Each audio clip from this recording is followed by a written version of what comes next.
I want to thank everyone for allowing me to be here, and Lauren especially.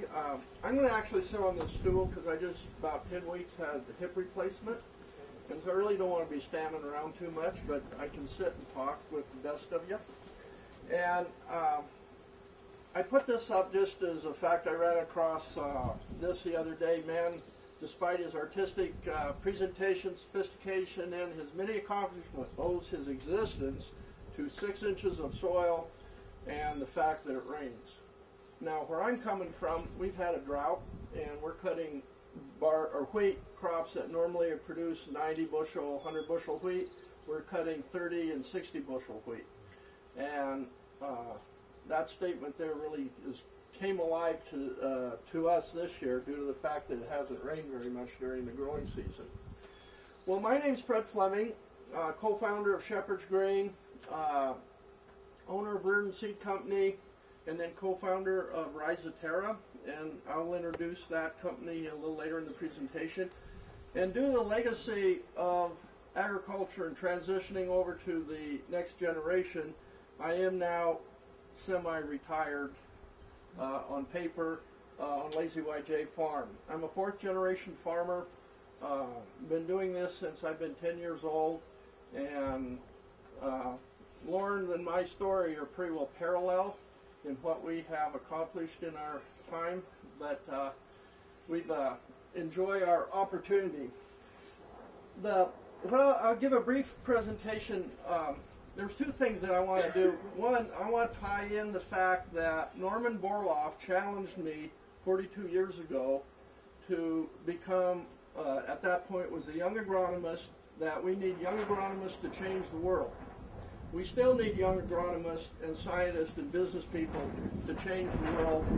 And Norman's challenge to me that as a senior in high school or in college actually transcend, and I'm really pleased to be here today actually to take his challenge and only put a little sliver of what I've done in the marketplace to change the world.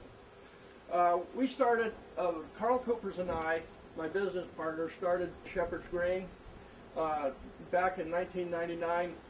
We were looking at the fact we had been price takers our whole lives, and we wanted to have a different look at how could we market our wheat. So we did some studies for about 3 years, worked with different crops, and pretty much came to the conclusion that we grow wheat the best, and that is really the product that we should be marketing.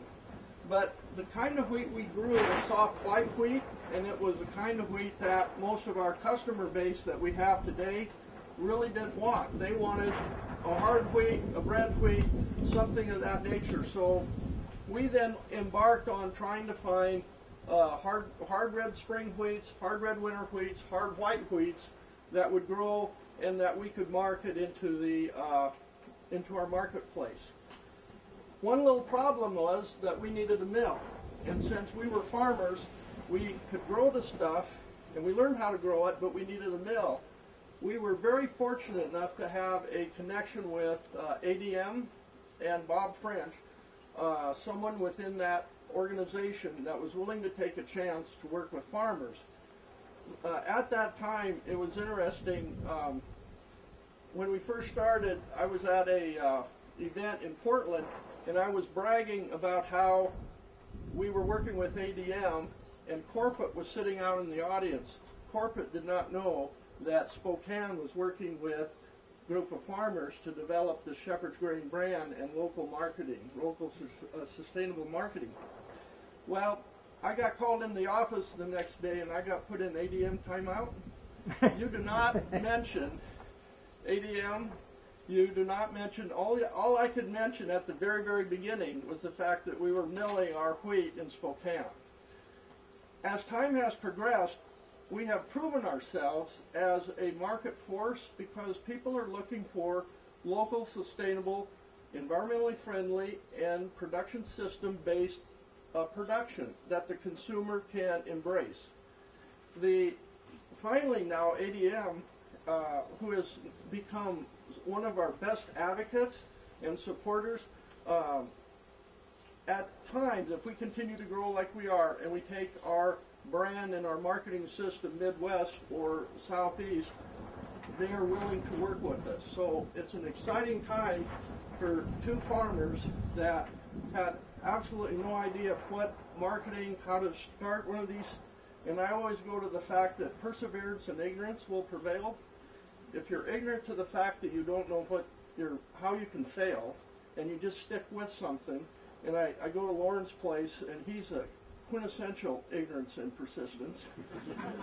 In the fact that guy he builds fabulous things, and it's just amazing to be associated with you, Lauren. Well, in this presentation, first of all, I want to get the connection between Norman Borlaug, Washington State University, Dr. Vogel. And I don't know if you are familiar with Dr. Vogel within this foundation and how he impacted Norman and allowed him to then go to that next level with the Green Revolution. And then from there, I'm going to go into the what I would normally do in a presentation when I'm selling my product to a potential customer, and how I have this personal relationship and try to build direct marketing, and relationship marketing is really what we base our company on. We are very thin running. We have a few people, a general manager, a couple sales reps out there, but we have no hard assets. We have no distribution. We have just a good story, and we have farmers that grow the product, and we use the distribution and the milling and the system that's already in place is what we tag into. And so it's allowed us to accomplish a lot with very little resource and human capital, well, mostly human capital. So how did Norman Borlaug and Orville Vogel connect to sustainable movement? Now I'm going to this is stretching it here, guys, but we're going to go on a little story. Dr. Vogel and Norman Borlaug, the relationship that changed the world, the brotherhood of plant breeders, and the common bond. I was in Romania on another project that I started a few years ago, and we were looking at the Wheat Breeding Institute of Romania, and I was talking with Dr. Etu, who was their wheat breeder, and he had just gotten back from Oregon with Dr. Kronstadt. So there's Norman, Vogel, and Kronstadt, and because they shared, that's Kronstadt, you know this guy, and this is Orville Vogel from Washington State University, and because they share germplasm and they share their camaraderie and they help each other, has allowed them to have Norman and Orville basically change the world. And how that happened was there was a Norin 10 gene that was found in Japan during the occupation of after World War II, when MacArthur was in Japan, and they sent a gentleman by Cecil Salmon, the agronomist, saw these different low-growing wheats, and he took them and selected 17 of them, or 16 of them, and then sent them to Arizona to be quarantined. Well, with that, Orville then could see the value of these Norin-10 gene and took those and bred them to develop the semi-dwarf wheats that we use today. So once they were selected, they were sent out to all the wheat breeders in the United States, and Orville was the only federal wheat breeder that took that Norin-10 gene and bred them back into his wheat selection. And you're good. Keep going? Yeah. So he bred those back into his selections, and he then passed in 45. This is when those were selected. Orville worked with them, and then it was in 1952 that Orville sent it to another visionary breeder called Norman Borlaug.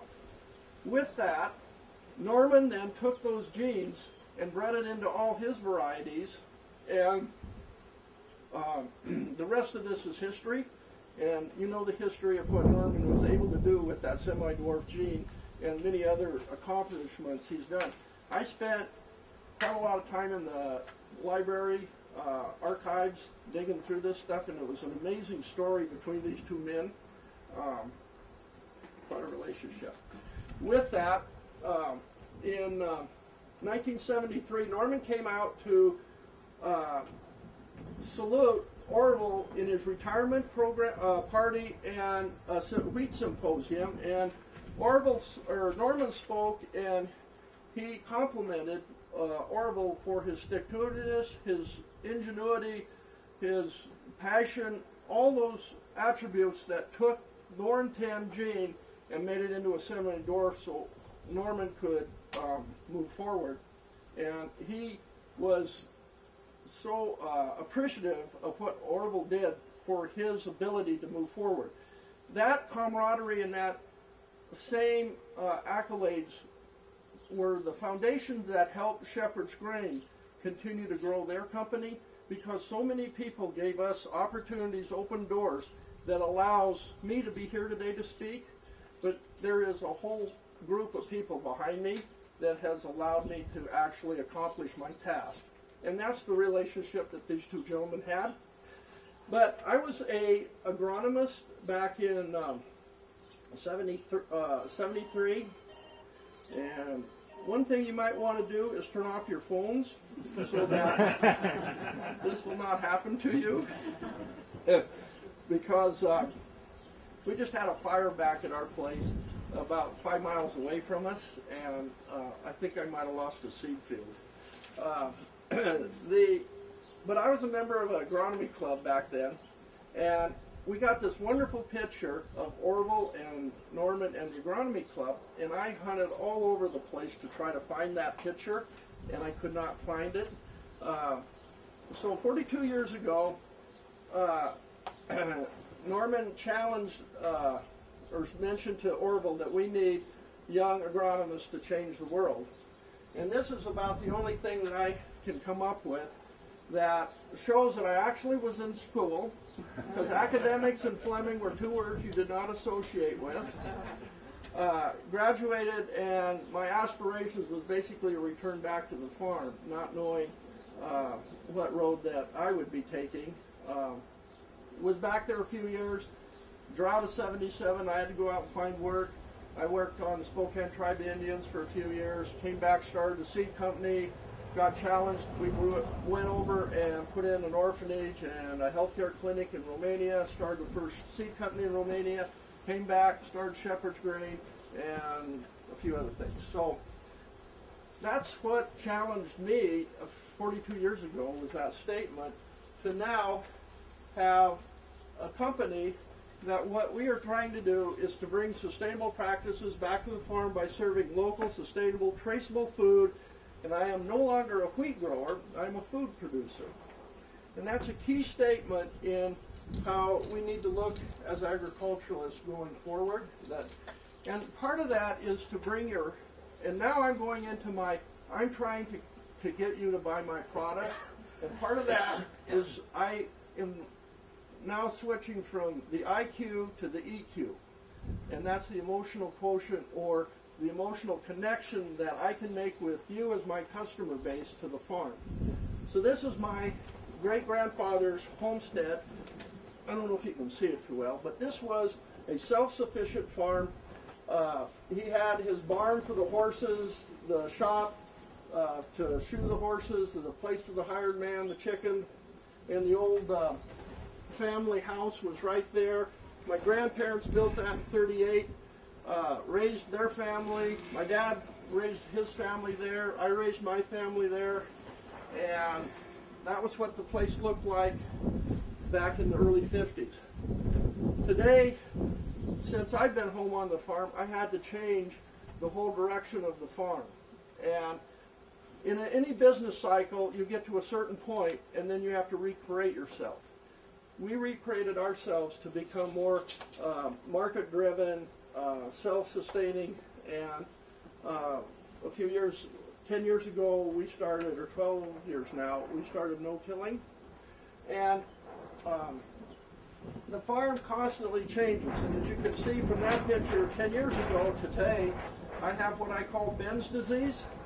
It seems that every time I turn around I have to get a Ben, and it's sort of one of those things that drives me. And that's part of the seed company. That anybody in seed today knows that you have to have enough storage to manage that. And part of that is to identify shepherd's grain varieties that work as baking, so we have the highest quality baking. And we run our own bake tests. We use the universities, but we personally run our own bake tests because we look at flavor component. We want to know the smell, the taste, and there are a lot of subjective things as compared to when you go into a wheat quality lab. They're non-subjective. It's pretty much base science.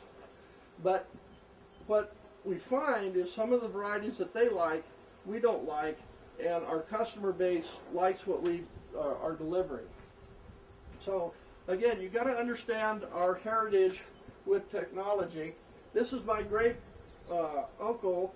He just plowed 160 acres with 18-inch bottom plow, 4 horses, open air cab, and all he had was line of sight to make a straight line.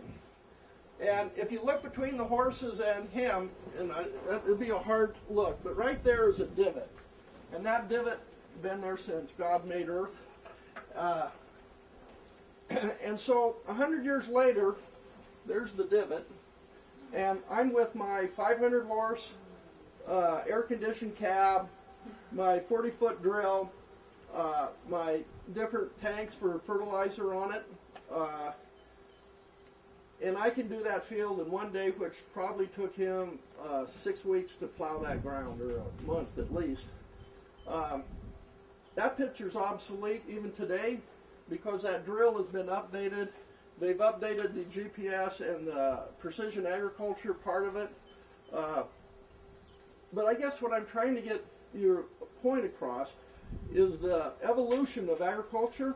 And what I would like to see is what this next 100 years is going to look like. What's that guy going to be standing there? Because there's things that have not been invented because of the young agronomists and business people, scientists, have not invented stuff yet that we're going to use that picture will reflect. And so this is, again, my picture of my great-grandfather, grandmother. That's how they harvest the crop. I got it easy. I stand out in the field. Someone else does it. These are our 2 combines and 1 rented one. And again, this shows that the connection between the land, the farmer, and the consumer. And as you as a consumer, when you buy our product, you now are connected to the land. You are part of this process of saving the planet, the soil, because you're investing in my cultural practices by buying my product. And again, good food starts in the field. And the one thing I loved about this picture, now that's a busy picture of how they used to harvest and bring the crop in. But look at the center of that picture. It's the food dining service group. That's the Sodexos, the Bon Appetits. That's not what they were called that day. But that is who we as farmers now service. And the whole the business model around that was you got to feed your crew.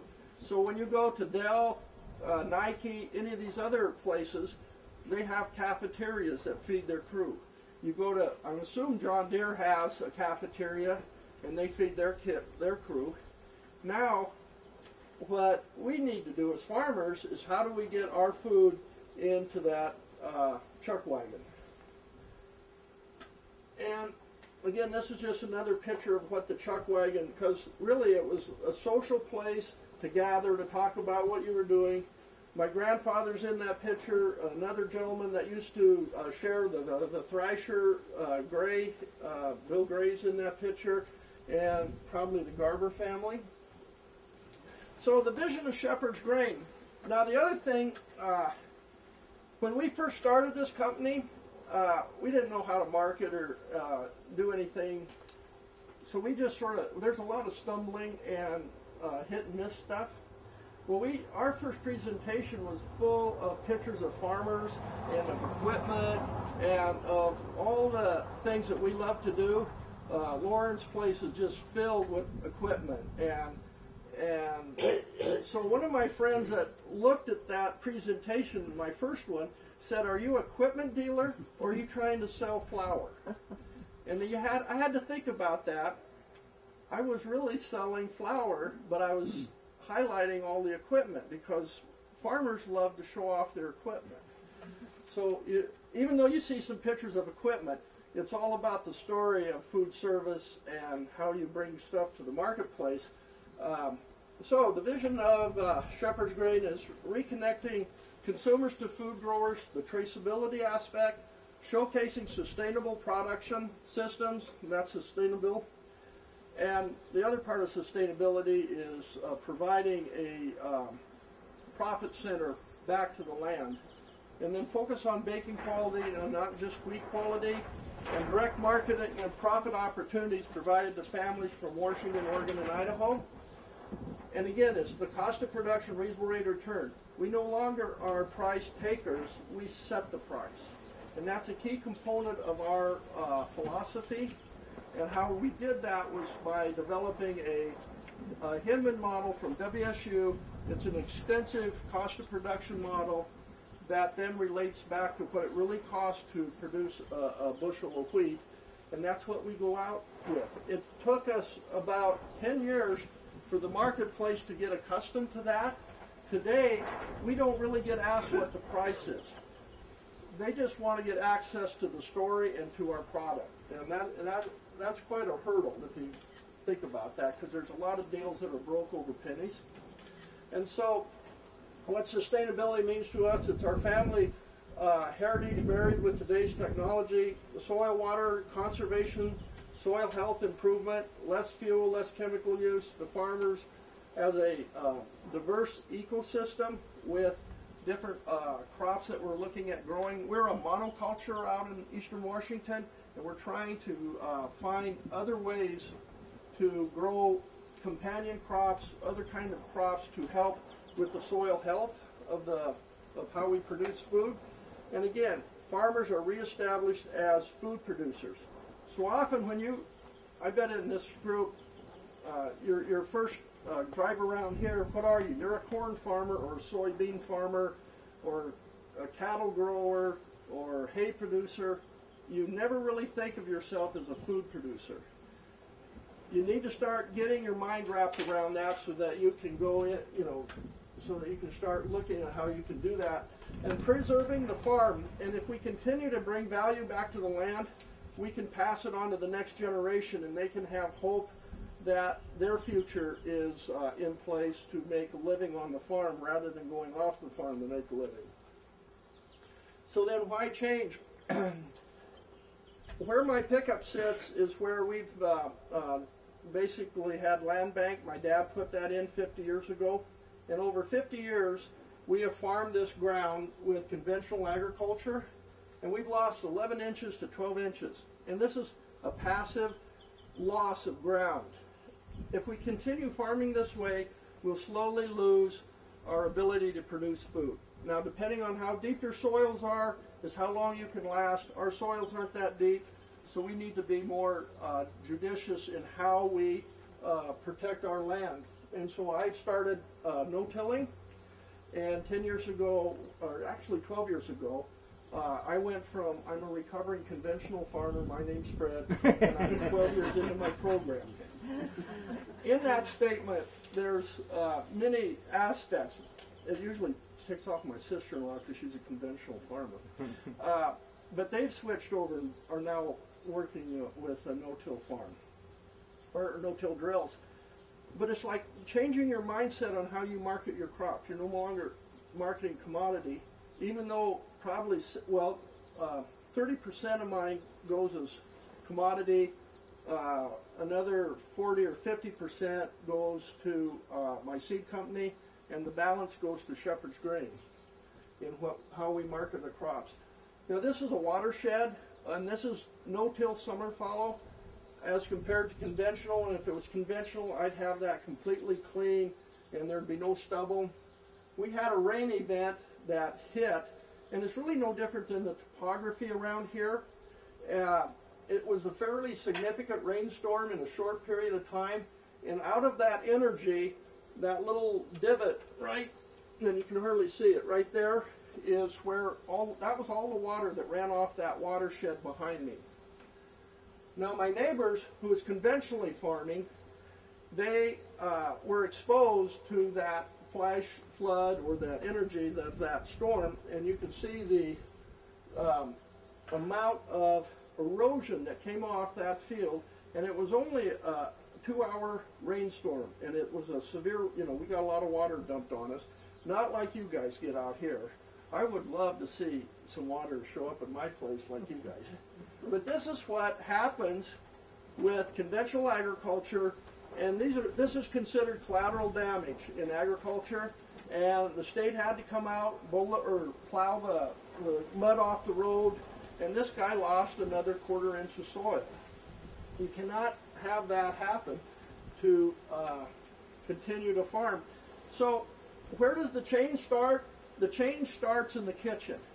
So this is where we come in, we engage with our customer base and tell them, why don't you partner with us and help us change society and change the way we farm by buying our product. So we turn them into what I call food activists, and they embrace what we do, and they come to the farm and see what we're doing, and all of a sudden they become advocates and ambassadors to save the family farm. Because we're only 0.5% of the population anymore, and you need to get advocates. You need to get people that will actually tell your story. And once they come to the farm, once they have the experience of basically, embrace the farming community and adopt a farmer, they then become your advocate to tell your story. But I speak Farmernese. I speak the language of a farmer.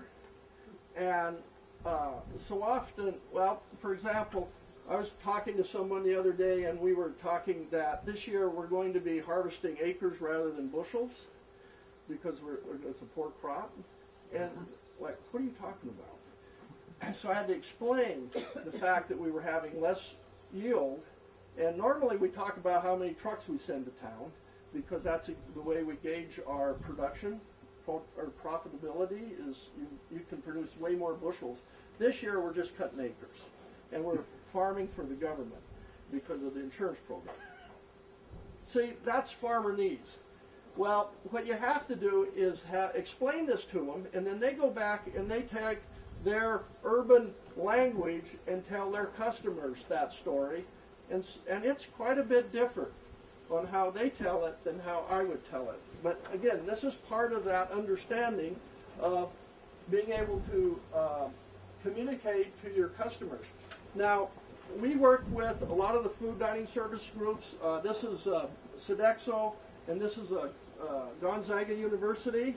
If you guys familiar with that little, Gonzaga sort of plays basketball pretty good. Yes. And you can go to YouTube now, and they have done a fabulous job of why they want to use shepherd's grain. And I didn't know it existed until my wife showed it to me, because, again, I'm just into the rotary phone thing. And this is pretty high-tech, me doing this. So this is the manager of the Sodexo, and that bun is a bun that was made with shepherd's grain serving their hamburgers. This gentleman here is with Washington State University. Food dining service, and that is a lentil chocolate cake that he invented. And our farmers grow lentils, and that ends up on the cake. So here are these wonderful recipes that come from the land that we're involved with, that we, as farmers, I didn't know any of this existed until I started this journey. And there he is with Kazone. He buys the flour from shepherd's grain. So in this, WSU is the only land-grant university that educated the farmers. There's quite a few of us that have gotten a degree from Washington State University. The wheat breeders at Washington State, developed the varieties, and some of the varieties we're using today. It was milled in Spokane, delivered back with Food Service of America as a distribution, and baked and served to students.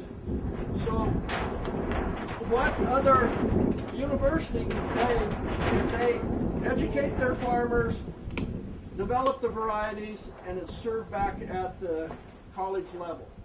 I would say there are very few that have that ability to tell that story. And so the change also starts with our consumer and educating the consumer, and with that, this group here came to my place.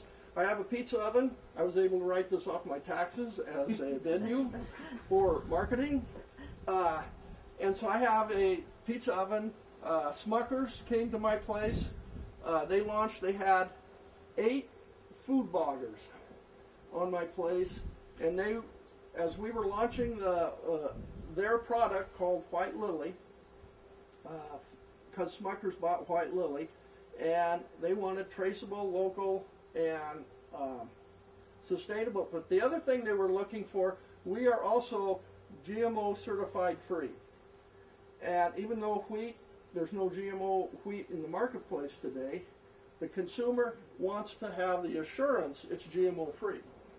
So we went ahead and went through the extensive process to make sure that we could get this sticker or butterfly on our bag of flour, which allows us now to go places that our flour all of a sudden has gained value in the consumer's mind. And J.R. Smuckers and their group had figured out that it has value enough to come to Eastern Washington, to gather up the flour out of there, ship it to California, bag it, and ship it throughout the United States. So I guess you could either go to shepherdsgrain.com or Smuckers White Lily. You can start tracking it, and it might show up in some of your stores down here. I know Target's one. So that, again, is how you change the world to change. They're buying our product, and they're not really buying it to change the environment, but other ones that buy our product are actually buying it to change the environment and how we farm, because we're really the stewards of the land. As we on the ledger of the environment, we're the gatekeepers of the land, because anything that leaves my farm goes in the watershed, that goes down to Portland, that goes in this Columbia River, in the ocean, and that impacts the salmon, everybody downstream. If I can keep everything on my land and let the worms and the bugs and stuff digest the stuff there, turn it into nutrients, it's just better for everybody. So here again, we take them out to the farm, take them to the field. A lot of them have never seen wheat before. They've never seen, this is a plot that we have for varieties. There was over 3,000 different selections in this plot, and they were blown away that this is one of the plots, or how we as farmers have to evaluate what we bring on our farms to make sure that we deliver them the quality product that they so rightly deserve. And these are just, again, some more pictures of Whole Foods, of Hagen's, of the different farmers. So all of a sudden, you've got to crawl off the combine, go to a store, stand up there, and I almost get the feel that, you know, we've captured an indigenous, someone from Eastern Washington, from the tribe of Eastern Washington farmers. We brought him over here, come to the bakery and talk to him, but don't feed him. And you like that one? And that is what you end up doing to educate the consumer. Yeah, that's good. Yeah. And so I've got my granddaughter there. I roped her into numerous ones, and so she gives me a bad time because I say, "Okay, Mia, I'm gonna go. You got to tell them the spiel." And so I says, "Well, let me hear it." So she says, "Spiel." But then I go around the corner and she's got it down. She tells them, but as long as I'm around, she's not gonna give me the satisfaction. She knows what's going on. And then this was at a Whole Foods, Denise Bailey, who is their forager, and she goes out and finds products that are unique to bring into Whole Foods. And then this, you know, so again, this is what all of a sudden farmers turn into marketers, and they got to get off that combine and educate the consumer on what we do. So what does the future hold? Memory, trust, and romance. Come taste the production produced from the land and experience the flavors of the region. That's that terroir. And you want to make sure that, again, it gets back to the IQ, EQ quotient, that emotional quotient. That's what you want to bring your customer in so that they will work with you. And part of the memories is you bring them out to the farm and they get to experience. This is WSU Food Service group that came to the farm. This is a group of Whitworth students. I went and planted on campus a field of wheat. We went out and cut it the old way, put it on the tennis court, thrashed it the old-fashioned way, and because of scheduling, we couldn't do it. It just rained, so we had a terrible wheat crop. I told them we were all going to die this year because of the crop that we gathered up. But they got an indication of what it really took to develop wheat. And again, come back to the fact that these varieties that are grown, that you see me standing in, started with Norman and Norval. You know, I guess I want to make sure that connection. If it wasn't for those two gentlemen, we would have not been able to feed the world. We would not be able to feed the number of people we've fed today. But those two people are the game changers. I call them the Steve Jobs and the Bill Gates of wheat breeding. That's the kind of outliers those two men were. Fabulous. And so here's the two Sodexo guys. I got that sort of the old Gothic picture of them in charge of them. And then this is in a guy's shop, and Bon Appetit Management came out to the farm, and again, trying to get their chefs to understand the story. They wanted to feed the farmers that developed this crop, and so we had natural country beef, Doc and Connie Hatfield at that time, the different farmers. And so we were celebrating the farmers while we had all our customers that were sitting at the table in this wonderful environment. And I mean, you guys have a beautiful environment. You could sell all day long with what you guys do. And then this is me at a food show at French Lick, Indiana. Who would have thought some farm kid that struggled with school, because academics and Fleming were not two UUs together, would be in French Lick, Indiana, selling flour to food dining service groups. And that was Continental Mills that wanted to bring it to the attention of the food dining service groups. And then the other thing that gives us trust is I'm working with this other company called Rhizoterra, and this one's going to be a game changer. And this is Dr. Jill Claverton talking to a group of farmers and about soil health, soil rotation, and she is probably one of the world premier rhizo, or I don't know, she's pretty smart. Let's see, a rhizosphere ecologist, that's it. And got her doctorate from and such out of Canada, and is down here now working, starting her company. This little, that little white thing right there is a tracer gun, and the tracer gun is a portable XR fluorescent gun that can go to the field and pretty much take a spectrum of the periodic table and tell you what's in your soils instantly. So it's in-field analysis. There's much more this gun can do, but for right now we're focusing on soils. And this lady, this is a game changer. I can't put her in the same category with Norman and Orville yet. She has to prove it. But I think with what she can accomplish, this lady will be somewhere in that neighborhood. Don't tell her I said that, because she's still struggling business-wise. She's an academic, and there's a lot to learn there. The other part of trust is we are always out in the field trying to educate our customers, or our producers. And if you notice, there's a chef right there. We try to get them out to the field as much as possible. Part of the trust is also working with our customers to developing products. We went through a taste test once they were coming out with their scones, and so Carl and I ended up going over there, and all of a sudden they put 2 plates of scones in front of you. He says, one's with your product, one's with our traditional. I want you to choose yours. Okay. So we open it up, smell it, taste it, all that kind of stuff. And hands down, this one was the best. I said, oh, please, let this be. And it was. And they said, hands down, everybody taste testing this pretty much chose our flour all the time. So these are the things that we try to continue to do.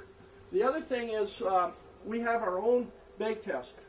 We bake with, out at the Spokane Hutterite Colony, they're one of our growers. They have a commercial kitchen.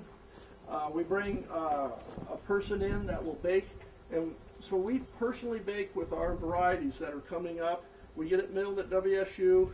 Again, those people at WSU have been such advocates to support us, and allows us to the wheat quality lab, and we get it milled, we get it baked with it, and then we evaluate it, and then we can tell our farmers these are Shepherd's Green preferred varieties. That way, we have a good handle. Oh, and then the other one, this gal, it's hard to see, this gal, and there's a guy back here. Those are 2 ADM.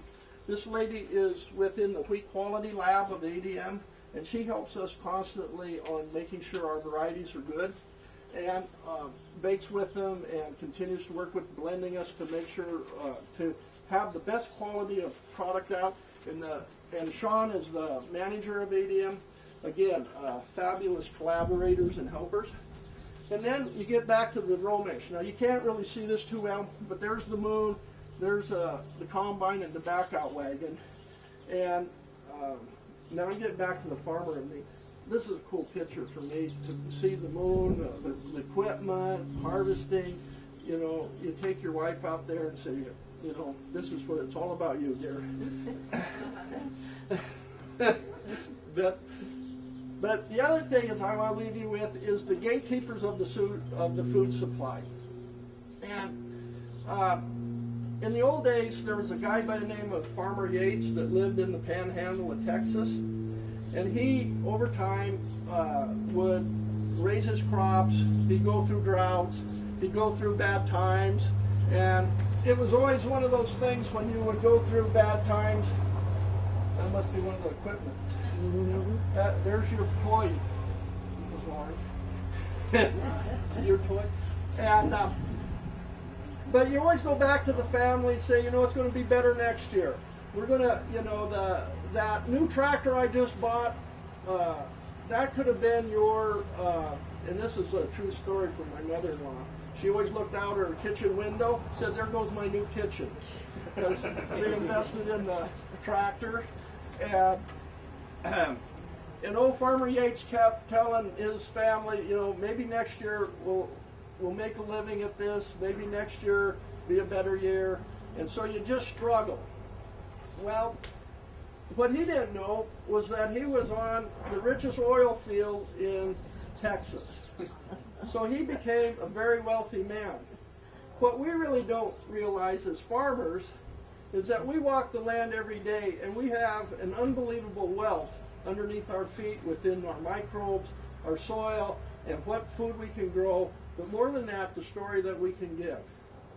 We can create wealth back to the land if we just harvest the understanding of how to market our crops. With that, I also want to put a challenge out to that back table there. You guys look like young agronomists, business people.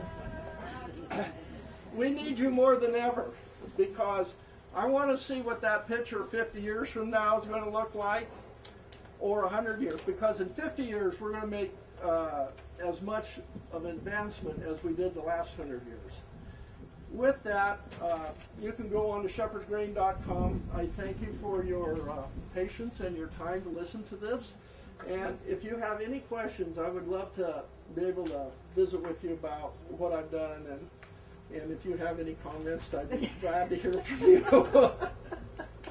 So, thank you.